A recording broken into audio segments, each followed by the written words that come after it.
దాని తర్వాత బన్నీ కథ చెప్పడం జరిగింది. చెప్పిన తర్వాత కొంచెం స్పేస్ వచ్చింది.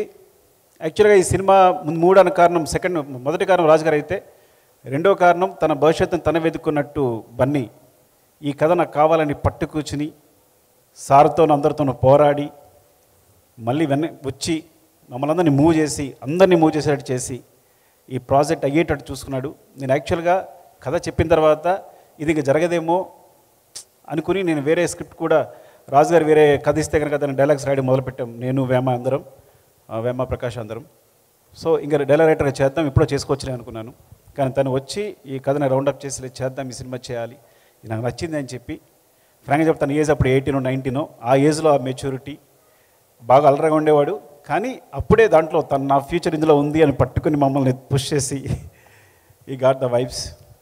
Thank you darling, definitely thank you so much. రెండు విధాలుగా కూడా, అటు real life and real life both are నీ వల్లే బేస్ అయి ఉన్నాను ఎప్పటికీ కూడా. నేను ఇట్లా నిలబడున్నాను కాళ్ళ మీద అంటే definitely you are the base, ఎప్పటికీ మర్చిపోలేను. ఆ మాట చెప్పినప్పుడల్లా నా బాడీ వణుకుతూ ఉంటుంది. Love you darling.